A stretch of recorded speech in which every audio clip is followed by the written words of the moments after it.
So I want you to imagine, just for a moment, that you're sitting right in the middle of the ruins of a civilization. Right. A society that, your grandfathers physically built with their bare hands. We're talking the bridges, the power grids, the concrete foundations, the shipping lanes. Literally, the entire physical architecture of the modern world. The whole thing. Exactly.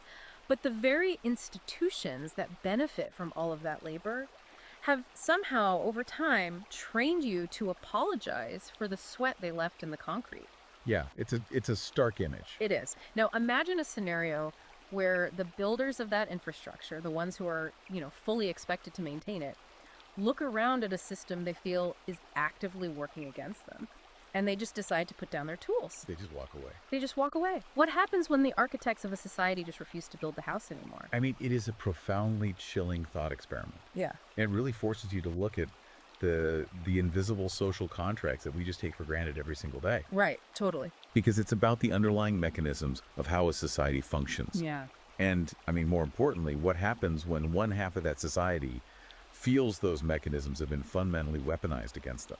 Yeah, and that terrifying thought experiment, it isn't just some dystopian fantasy. It's actually the beating heart of an incredibly provocative new ebook that we are exploring today on this deep dive. It's a heavy one. Oh, it's incredibly dense. It's called Demographic Winter, Satirizing the Fatal Consequence of Female Liberation, and it's by Conrad Riker. Yeah?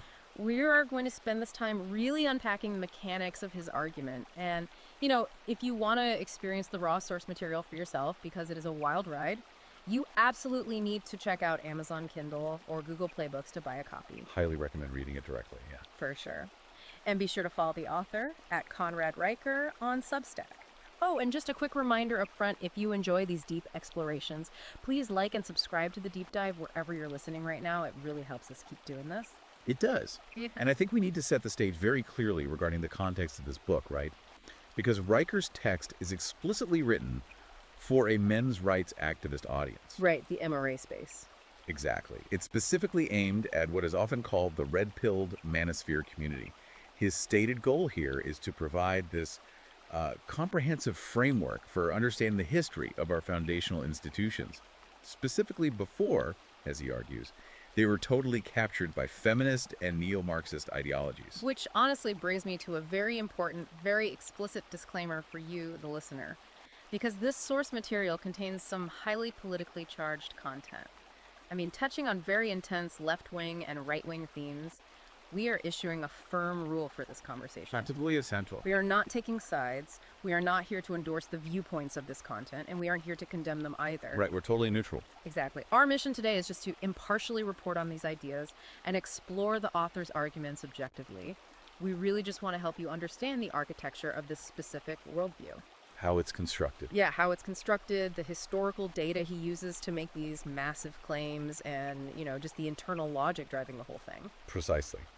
So the roadmap for today's analysis is basically to trace Riker's core thesis right from its mathematical foundations all the way to its cultural conclusions. And the thesis is... Right. His core thesis is that modern Western civilization is currently facing a catastrophic demographic collapse. And he insists that this collapse is entirely driven by the ideological capture of our legal, cultural, and biological institutions. Okay.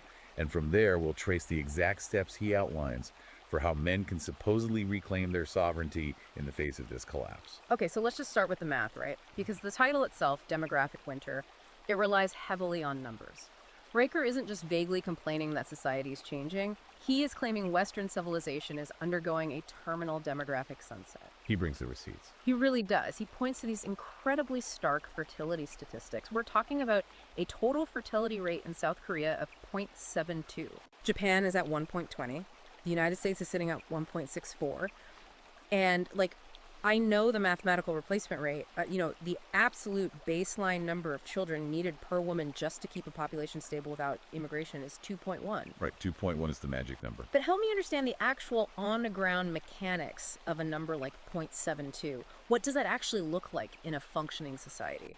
Well, a number like 0.72 is essentially an economic death spiral. A death spiral. Literally. And this is where Riker anchors his entire philosophy. To understand the mechanics of it, you really have to look at the structure of any modern society. Okay. Every single welfare state, every pension program, every social security system, and national healthcare apparatus, they're all built on a pyramid structure. Like a literal pyramid. Exactly. You need a massive base of young, healthy, productive workers at the bottom. Right. And they are generating the surplus tax revenue to support the older, non-working population at the top of the pyramid. But when your fertility rate drops to 0.72, that pyramid basically inverts. You suddenly have this massive population of retirees drawing from a system and just a tiny, shrinking pool of young people expected to fund it all. So it's not just about, like, elementary schools closing down or maternity wards shutting down, though obviously those things happen. It's about the fundamental math of the nation's ledger just completely breaking down. Exactly. Riker actually refers to this as a Ponzi demographic model. A Ponzi scheme. Yeah, I mean, in a financial Ponzi scheme, the early investors are paid off by the capital of new investors. Yeah, Right? until you run out of new investors. Precisely. In our demographic Ponzi scheme, the promises made to the aging population can only be fulfilled by creating new human capital, which is children. Okay. By mathematically unlinking sex from reproduction, which we'll get into, society voraciously consumes the human capital created in the past, while aggressively preventing the creation of new human capital for the future. The debt just becomes mathematically unpayable. And Riker actually traces this whole demographic catastrophe back to a very specific, singular moment in history, which is fascinating to me, because it places this massive burden of civilizational collapse on just one piece of medical technology. Right, 1960. Exactly. He points to the year 1960 and the FDA's approval of Inovid, the very first combined oral contraceptive pill. Riker argues that this wasn't just, a medical breakthrough. He actually calls it a metaphysical catastrophe. Yes, the philosophical weight he puts on 1960, it really cannot be overstated in this book. Really? Oh, absolutely. Because for the entirety of human history, stretching all the way back to our earliest ancestors, the act of sex was biologically, socially, and ontologically linked to the potential for creation. Right. You couldn't separate the two. No, you couldn't. Every societal structure, every religious institution, every marriage contract was basically built around managing that potential outcome. And Riker argues that the pill just severed that eternal link overnight. It transformed sex from a mechanism of legacy and future building into just a purely recreational act of present moment consumption. But hold on, let me just push back on the sheer scale of that blame for a second. Is the author assigning entirely too much responsibility to the contraceptive pill for what are, frankly, incredibly complex modern economic issues? Well, Because if I think about this like a business, it's sort of like a corporation that aggressively liquidates its entire research and development department just to boost this quarter's profits. oh, that's an interesting way to put it. Right. Like, sure, the quarterly earnings call looks amazing for the CEO. Everyone gets a huge bonus. But 10 years down the line, they realize they have absolutely no new products to sell, and the company just goes bankrupt. Right. Riker is basically saying that the pill allowed society to liquidate its biological R&D department for short-term lifestyle profits. But does he really believe no other macroeconomic factors are at play here? See, that analogy actually maps perfectly onto Riker's argument, especially regarding what he terms the corporate feminist. He does acknowledge other economic factors exist, sure, but he views them as downstream consequences of this initial biological severance. I see. He argues that women, enabled by the pill and heavily encouraged by corporate culture, traded the long-term legacy-building R&D of raising a family for the short-term fiat currency returns of a corporate job. Wow. And the tragedy, in his view, is that when the realization hits that the company, in this case, their genetic legacy is bankrupt, the biological window has usually already closed. And this leads directly into his view on mass migration, right? Which is obviously a massive political flashpoint right now, because you look at these plummeting birth numbers in places like Western Europe or the US, and you think, well, how are these countries still keeping the lights on? How are the roads getting paved? Right. Riker posits that the modern welfare state actually uses mass migration as this desperate structural band-aid. That is his exact argument. He claims that governments are essentially importing replacement populations to mask the bleeding of native depopulation. Because the pyramid is inverted. Exactly. Because they inverted the pyramid, they desperately need new taxpayers to fund the pensions of a society that, according to him, selfishly refused to reproduce. So he doesn't see it as a humanitarian thing at all. Not at all. He views mass migration not as a humanitarian effort or some natural global shift, but as a pure emergency accounting measure. The state needs warm bodies to generate taxable labor because the native population chose the pill over the cradle. I think he even calls it filling a sinking ship with lead just to keep it from floating away. Yeah. It's a brutal assessment. But, if this demographic collapse is so mathematically obvious, if the numbers point to a system that literally cannot sustain itself for another 50 years, how did an entire society become convinced to cheer for it? You don't just talk a civilization into committing demographic suicide without some kind of massive psychological campaign, right? Right, you really don't. And that question takes us straight into the second major pillar of Riker's philosophy, which is the weaponization of language. The semantic side of things. Yes. This is where he really leans into classical tools like grammar, logic, and rhetoric. Riker argues that grammar was the first casualty of cultural Marxism. In his view, the ideological shift wasn't achieved primarily through political legislation, but by altering the dictionary itself. He calls these semantic chains. Let's look at how he defines that, because he focuses really heavily on the word liberation. He does. Historically, he notes, liberation meant freedom from external tyranny, so you could actually exercise your natural imperatives. Like if you were liberated from a dictator, you are now free to build a home, start a family, create a legacy. Right, it was a productive freedom. Exactly. But he claims this word underwent a fatal semantic drift. Can you explain the mechanics of how he thinks that word was altered? Yeah, so according to Riker, the architects of this ideological shift basically hollowed out the word liberation and filled it with a totally new meaning, which he calls libertine hedonism. Okay, so shifting from what to what? It shifted from meaning freedom to build responsibility, to freedom from responsibility entirely. I see. True liberation, in a classical sense, comes with the heavy burden of sovereignty. But the new liberation, he argues, is just the freedom to consume without any consequence. And people just bought into that. Well, by branding this hedonism as liberation, it became culturally uncriticizable. If you oppose it, you are automatically framed as an oppressor fighting against freedom. Which brings us to his attack on the term toxic masculinity. He uses this as his prime example of semantic warfare, doesn't he? He absolutely does. He calls it a semantic contradiction, like an oxymoron designed by academia to pathologize the very virtues that built the modern world. Things like courage, stoicism, logic, physical strength. Right. Riker argues that masculinity itself isn't toxic at all. It is the foundational bedrock of civilization. Right. The toxicity, in his framing, actually belongs to a parasitic cultural force that demands men apologize for the luxury, safety, and technology that male competence engineered in the first place. He points out that society heavily relies on men being willing to do dangerous, dirty, physically destroying jobs. From, deep sea welding to maintaining high voltage power lines. Society requires that male stoicism to just function. Exactly. But then academic language turns around and labels that exact same stoicism as toxic when a man applies it to his personal life or his leadership within a family. And he anchors this semantic warfare in a very specific historical moment to show how it became institutionalized. He points to 1981 and the creation of the Duluth model by Ellen Pence and Michael Paymar. Yes. Let's really dig into this, because the Duluth model is a huge pillar of his argument regarding law enforcement. For those who don't know, the Duluth model is basically the preeminent framework used widely in domestic violence intervention across the country. It's a standard. Right. But Riker argues that the architects of this model effectively abolished objective reality. He specifically cites the power and control wheel, which is sort of the foundational document of the Duluth model.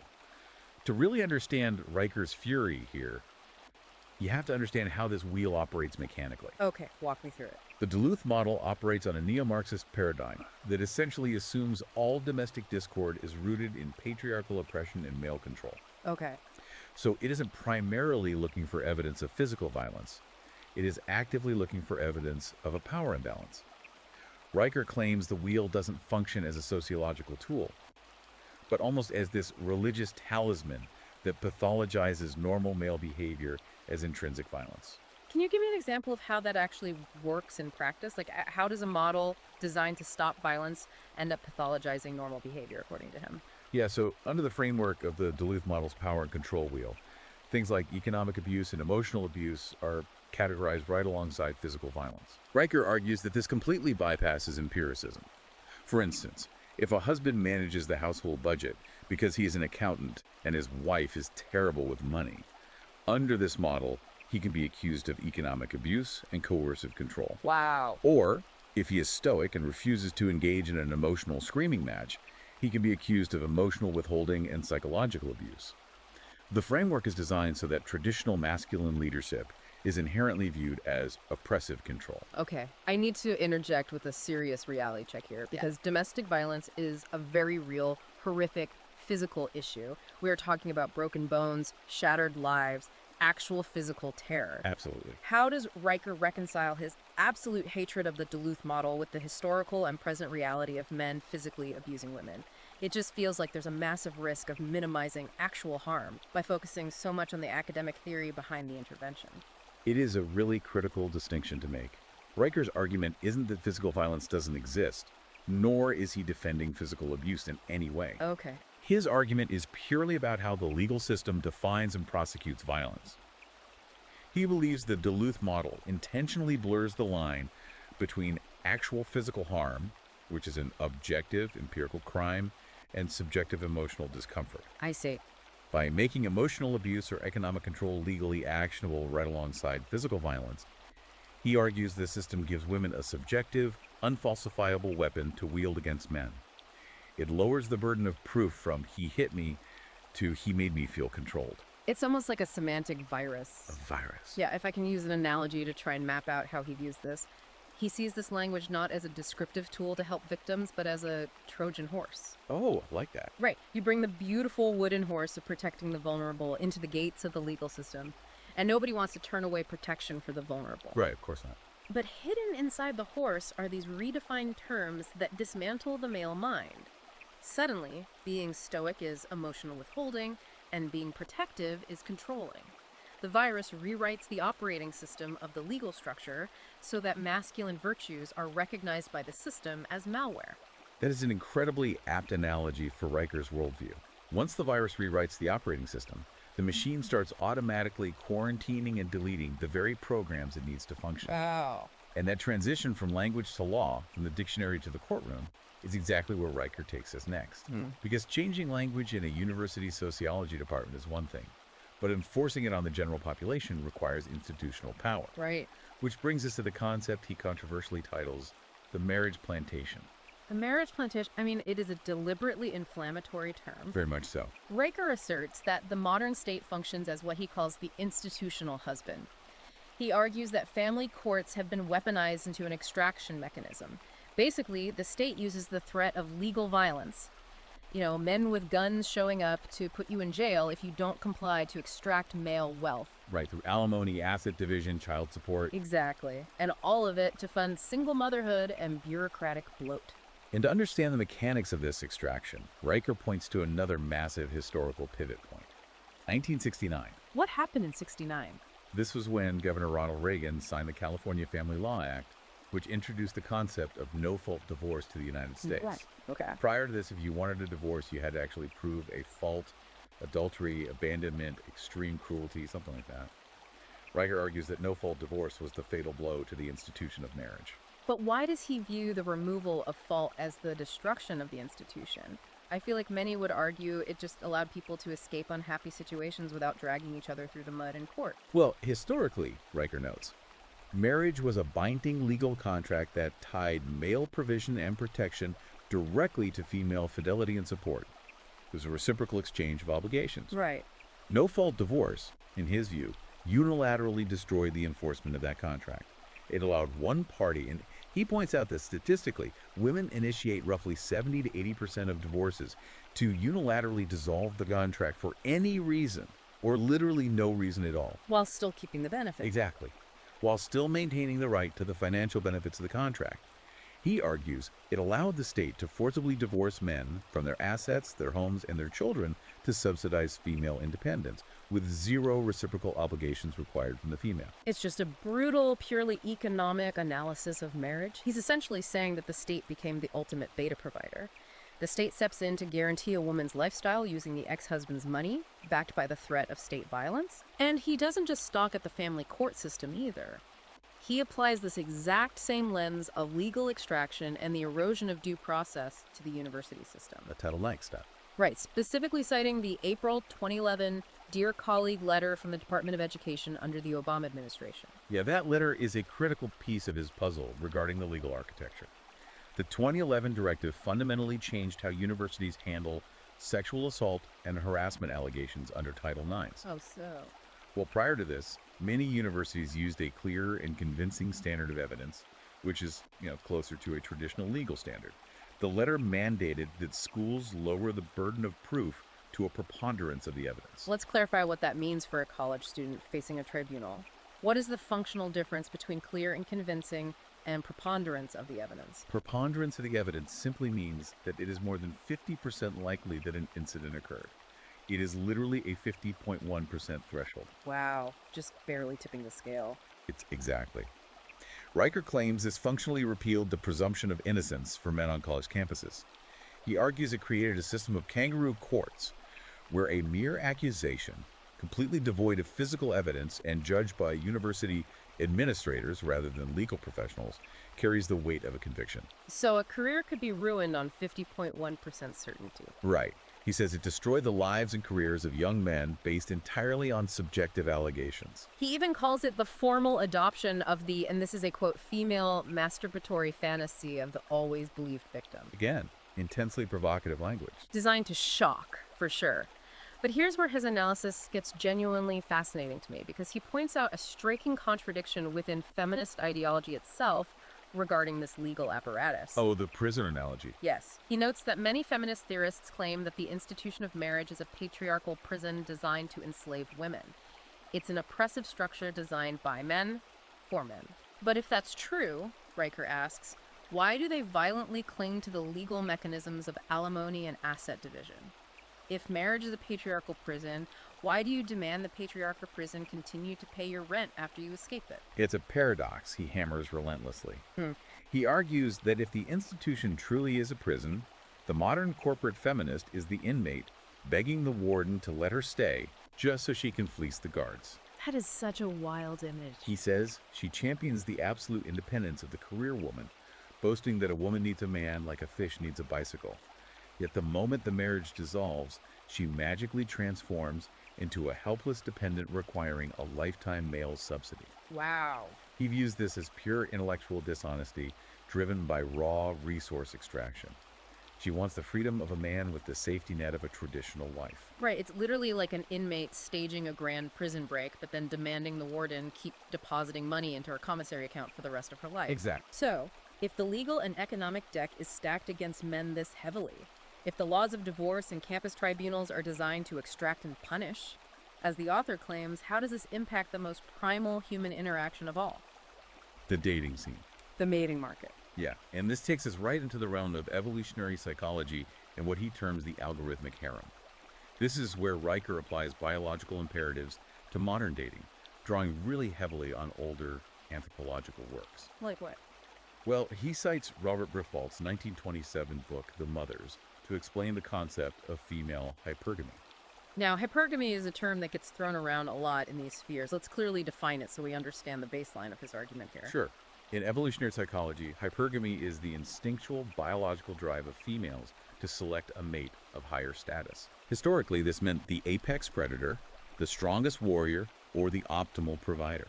Because a woman's reproductive window is limited and the biological cost of pregnancy is incredibly high, evolutionary theory suggests she is hardwired to optimize her choice of mate to ensure the survival and success of her offspring. She looks up the hierarchy, never down. And Riker argues that modern technology, specifically dating apps, has put this biological instinct on steroids, just completely breaking the mating market. Coldly breaking it. He brings in some wild data from OkCupid and Tinder. According to data leaks and sociological studies from these apps, women rate 80% of men as worse looking than average. Which is crazy. Right. Mathematically, in a normal distribution bell curve, that is impossible. You cannot have 80% of a population mathematically fall below the median. Exactly. Roker uses this mathematical impossibility to prove that female selection criteria is not a normal bell curve. It is a ruthless weapon of exclusion. A weapon of exclusion. Yeah, because the app environment removed the constraints of small-town geography and social circles. He cites data showing that the top 20% of men, the tallest, wealthiest, most attractive, receive roughly 80% of all female sexual attention on these platforms. He introduces an economic term here to describe this inequality. He says this creates a mating economy with a Gini coefficient of roughly 0.373. Yeah, the Gini coefficient. For those not deep into economics, the Gini coefficient is a statistical measure of inequality, usually applied to wealth distribution. 0 means perfect equality, and 1 means absolute inequality, where one person has everything. To put a 0.373 in perspective, that's a level of inequality worse than the economic disparities in many developing third world nations. Massive inequality. The top tier of men hoard all the reproductive access, while the bottom 80% of average working men are functionally locked out of the market entirely. He calls it an algorithmic harem. He paints this vivid picture of a brutal cattle market, where the auctioneer is a matching algorithm written by a 23-year-old software engineer in Silicon Valley. Women are swiping past hundreds of average, competent, reliable men to compete for temporary sexual access to a top-tier guy who has hundreds of matches and 0 incentive to commit to any of them. Right. And this leads to his concept of the boss-babe trajectory and the dual mating strategy, which he brutally summarizes as alpha fucks, beta bucks. Okay, let's break down this hypothetical timeline he presents, because this is a core piece of manosphere lore. Yeah. He describes a hypothetical 35-year-old corporate woman. She spent her 20s and early 30s prioritizing her middle management career and enjoying casual encounters with these apex top 20% males she met on dating apps. Right. And she completely ignored the reliable, average beta men who were her actual socioeconomic equals. Yes. And according to Riker, she hits what he calls the fertility cliff. Suddenly, around 35, her biological alarm goes off.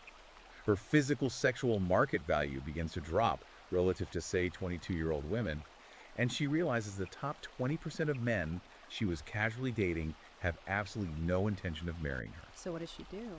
So in a panic, she desperately tries to pivot. She tries to negotiate commitment, marriage, and provision from the very beta providers she systematically ignored for a decade. But those average men, the reliable providers who are now established in their careers, they don't want to be the beta bucks to her post-apex career. Riker argues she wants all the benefits of a traditional patriarch, the provisioning, the protection, the financial stability, while offering none of the reciprocal benefits of traditional youth and femininity. Because she spent her prime fertile years chasing apex males on the carousel. That's his view, exactly. But I have to ask a probing question here, because it feels like there's a massive missing variable in his equation. What's that? Riker places all the agency, all the biological blame on female hypergamy in the apps. But aren't men actively participating? Men are swiping too. Men are the ones matching with these women, swiping right on every profile, feeding the algorithm. How can he claim men are purely victims of this system when they are actively pushing the buttons? It is a very valid critique of his framework, and it touches heavily on the issue of male agency. But Riker would counter that the men in the top 20% are simply acting on their own biological imperative for unlimited sexual access without commitment. Okay, sure. The apps facilitate this perfectly for them. They have no reason to change the game. Meanwhile, the bottom 80% of men are participating out of biological desperation, casting a wide net, but they're systematically ignored by the female filter. The female sets the terms of access, and the algorithm just amplifies her hypergamy to a global scale. It's sort of like a rigged casino. A casino. Yeah, Riker is arguing that, sure, everyone is at the tables playing the game, willingly pulling the lever on the slot machine. But the house, which in this case is evolutionary biology subsidized by the welfare state, always wins. The rules are structured and coded so that 80% of the male players are guaranteed to go bankrupt, biologically speaking. They are entirely locked out of reproductive success no matter how hard they pull the lever. And this raises a deeply profound societal question. If 80% of men realize they are locked out of the biological reward system, if they know they aren't going to get the house, the loyal wife, the family, the legacy, what happens to their economic output? Why keep playing? Exactly. Why should an average man keep working 60-hour weeks to maintain the electrical grid, pave the highways, or pay exorbitant income taxes if he has absolutely no stake in the future of the civilization? Which brings the discussion perfectly into the macroeconomic consequences. This is where Riker claims a massive fraud is happening at the state level. He attacks the narrative that women inherently need state support for childbirth, or that they are economically disenfranchised. He pulls in OECD data the Organization for Economic Cooperation and Development, arguing that women, as a demographic bloc, consume vastly more in state benefits, healthcare, and welfare programs than they remit in income taxes over their lifetimes. Yes, his assertion is that men, as a demographic, remain the only net positive lifetime taxpayers. Wow. He frames the modern welfare state as functionally a massive, legally mandated wealth transfer mechanism.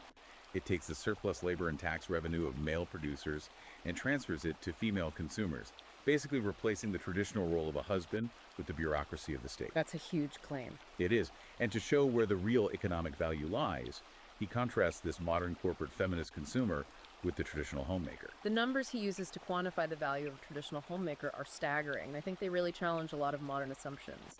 He cites an annual survey by Salary.com that attempts to calculate the fair market replacement cost of a stay-at-home mother. The numbers are wild. When you actually add up her roles at a market rate, she is a full-time childcare provider, a private chef, a chauffeur, a housekeeper, a facilities manager, a tutor. The calculated annual replacement cost in 2023 was $184,820. Think about the scale of that. Yeah. Over 20 years of raising children, that woman generates nearly $3.7 million in concrete, untaxed economic value directly for her family unit. So Riker argues that the greatest wealth transfer in human history wasn't a bank heist or a corporate bailout, it was an ideological shift. Exactly. It was convincing women to abandon this massive, localized, family-owned domestic wealth creation to become minimum wage corporate employees. It moved the foundation of wealth creation out of the sovereign family unit and transferred it directly into the tax ledgers of the state and the profit margins of corporations. He traces this psychological operation all the way back to Betty Friedan's 1963 book, The Feminine Mystique. Yeah. Friedan notoriously framed the traditional suburban home as a comfortable concentration camp. Right. Riker argues this was the exact propaganda needed to trick women into abandoning true domestic power for corporate servitude. He says they convinced women to freeze their eggs for $15,000 a cycle, subjecting themselves to massive hormone injections, just so they can sit in a cubicle and generate profit for faceless shareholders. Yeah. And then if they do manage to have a child at 38, they pay a stranger minimum wage to raise that child while they go back to the cubicle. It's just a devastating critique of corporate feminism. It really is. But to maintain this illusion that this new system is actually better, Riker introduces a philosophical concept he calls hysterical epistemology and the lived experience fallacy. This is where his critique moves from hard economics back into the realm of philosophy. Epistemology is the study of knowledge itself, how we know what is true, how we justify our beliefs. Riker claims that the ideological capture of our institutions operates by inverting objective reality into subjective fluidity. How does he describe that? He calls it logos evaporation. Logos being the classical Greek concept of reason, logic, and objective truth. Lived experience, in his view, is a postmodern linguistic shield used to elevate female emotionalism above empirical fact. I see. If a woman's feelings dictate reality, then objective truth logos is eradicated. Hold on. I want to make sure I understand the exact mechanism of how elevating lived experience actually breaks down an institution, because he gives a wild example of how deeply this has infiltrated the hard sciences. Oh, math framework. Yeah, he points to a 2020 mathematics framework from the Seattle Public Schools. This framework explicitly sought to dismantle what it called Western mathematics.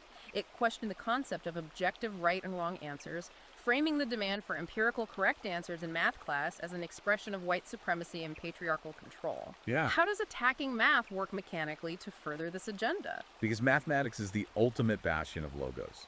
2 + 2 = 4, regardless of your lived experience, your emotional state, or your demographic background. It is an unyielding, objective reality. Right, you can't argue with it. Riker argues that if an ideology can successfully convince society that even basic arithmetic is subjective and oppressive, then it can justify absolutely any narrative. If there is no objective truth in math, there is certainly no objective truth in law, in biology, or in meritocracy. It is the ultimate elevation of subjective feeling over cold, hard reality. He links this specifically to the concept of microaggressions, a term coined by psychiatrist Chester M. Pierce in 1970. Yes. Riker argues that while the term was originally anchored to observable social friction, it suffered a violent semantic drift. Today, it operates as an unfalsifiable catch-all for any male behavior that causes a negative emotional vibe in a woman. A vibe. Yeah. Because it's based entirely on the recipient's lived experience, the accused cannot defend himself with objective facts. Riker views this as the industrialization of female neurological paranoia. Explain that phrase, industrialization of paranoia. What does that mean? Evolutionary psychology suggests women developed highly sensitive threat detection systems because they were physically vulnerable in primitive environments. Right, they had to be hyper-aware. Exactly. Riker argues that in the safest, most luxurious civilization in human history, that primitive threat detection system is misfiring. It is turned inward to manufacture dragons out of dust motes in the corporate boardroom. A man explaining a spreadsheet is perceived as a violent microaggression because the system demands a narrative of oppression to sustain itself. Okay, I have to zero in on Riker's sharpest and honestly perhaps his most provocative and insulting cultural observation here, the phenomenon of the dog mom. Oh boy. Yes. Riker argues that because women are denying their biological imperative to have children during their prime fertile years, their nurturing instinct doesn't just evaporate. You can't just turn off millions of years of evolution. Instead, that instinct violently redirects. They project their massive reserves of evolutionary maternal love and oxytocin onto pets. He paints a very bleak, highly satirical picture here. He describes a 34-year-old corporate director. She lives in a sterilized, overpriced urban apartment, heavily medicated on SSRIs, and she pours all her maternal affection, her disposable income, and her time into a quadruped that, as he bluntly puts it, would eat her corpse if she died alone. Oh my God. He calls it a profound, almost demonic rebellion against the natural order. I have to pause and push back on this because it feels incredibly uncharitable. Yeah. Is having a dog really a satanic inversion of reality, as he claims? Yeah. Or is it just that modern life is incredibly isolating, community structures have broken down, housing is unaffordable, and people just like dogs because they offer unconditional affection in a lonely world? It feels like he's taking a very common, benign coping mechanism and framing it as an apocalyptic biological betrayal. Riker would counter that the scale of the phenomenon is what elevates it from a benign coping mechanism to a demographic apocalypse. The scale. Yes. If one lonely person has a dog, it's a quirk. When an entire generation of women in a civilization replaces human offspring with pets, calling them fur babies and treating them with the reverence of human children, the society literally dies. Right. He views the dog mom not as a personal lifestyle choice, but as a tragic, visible symptom of an ideology that has successfully poisoned the womb of the civilization. It is the physical manifestation of the demographic winter. Which leaves us standing in the wreckage of his worldview. I mean, we have mapped out the complete mathematical collapse of demographics, the weaponization of language and the law, the algorithmic nightmare of the modern dating market, and the philosophical death of objective reality. We've covered the whole collapse. So what does the author actually want the listener to do about it? Because diagnosing the cancer is one thing. Walking through the oncology ward and pointing out the tumors is easy. What is the treatment? That brings us to our final overarching theme, the sovereign standard and the concept of going galt. Riker's solution for the rational man who recognizes this collapse is systematic, calculated withdrawal. First, mentally. He advises men to completely refuse the lexicon of the enemy. Give me an example of what refusing the lexicon looks like in daily life. So, if you are in a corporate environment and HR demands a commitment to equity, which implies equal outcomes regardless of effort, you politely correct them and state your commitment to equality, which means equal opportunity. Right, rejecting their framing. Exactly. You refuse to use terms like vulnerability when they are used as traps to extract emotional leverage. Secondly, and more importantly, men must completely decouple their self-worth from female validation or corporate approval. He calls this achieving field independence. Field independence. You no longer judge your value as a man by how many matches you get on Tinder or whether you get a promotion at a company that despises your demographics. He uses the term mind on strike, which is a direct reference to Ayn Rand's seminal novel Atlas Shrugged and the concept of going galt. In the novel, the most productive members of society, tired of being leeched off by the state, simply vanish and build their own secret society. Riker points to empirical data to show this strike is already happening unconsciously across the West, right? He does. He cites 2023 Bureau of Labor Statistics data showing male workforce participation, particularly among prime-age men, hovering at historic lows. He also points to the staggering 60-40 female-to-male college enrollment gap. Now, mainstream sociologists and media pundits often label this data as a failure to launch. They call it an epidemic of male laziness, video game addiction, or just extended adolescence. And Riker argues they are catastrophically wrong. He frames this massive male dropout not as laziness, but as a highly rational collective boycott of a rigged system. A boycott. Yeah, think about it. Why should a young man take on $200,000 in student debt to enter a university system that presumes he is a predator, only to graduate into a corporate environment that explicitly treats him as a diversity obstacle? When you put it like that. Men are refusing to generate surplus labor and refusing to fund a state that openly despises them. They are calculating the risk-to-reward ratio of participation, and they are choosing not to play. So he provides some very concrete, actionable steps for the men reading this who want to consciously join the strike. He tells them to adopt decentralized currencies like Bitcoin and Monero to hide their capital from state inflation and confiscation. Right. He says to build private, male-only guilds and professional networks that operate outside the purview of the corporate HR apparatus. He advocates for establishing homeschooling co-ops to rescue children from state indoctrination. And above all, he preaches financial minimalism starve the beast by reducing your tax footprint to the absolute legal minimum. Interestingly, in this final section, he saves some of his harshest, most vitriolic criticism, not for feminists or Marxists, but for conservative pundits whom he mockingly calls the bow-tied bloviators. The traditionalists. Right. The guys telling young men to clean their rooms and get married.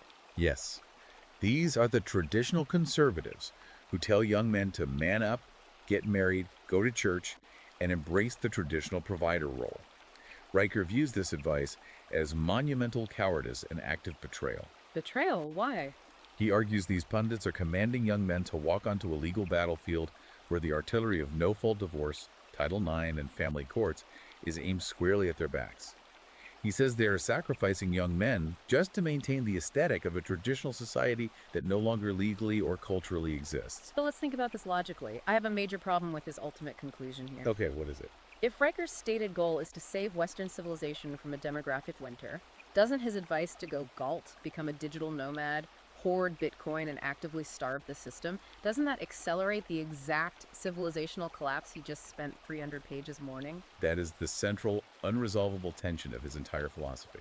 It's like realizing the massive cruise ship you are on is sinking because the captain is totally incompetent, the water is rushing in, but instead of trying to patch the hull or take over the bridge, Riker decides that the most rational response is to grab a power drill and start putting more holes in the hull just to drown the captain faster? Right. Sure, the incompetent captain goes down, but you are still on the ship. How does he justify accelerating the collapse? Riker's counter to that analogy would be that the ship is already unsalvageable. The structural damage, the demographic deficit, the legal corruption, the collapse of Logos is terminal. So it's just over. His argument is that you cannot rebuild a ship while it is currently underwater and actively trying to drown you.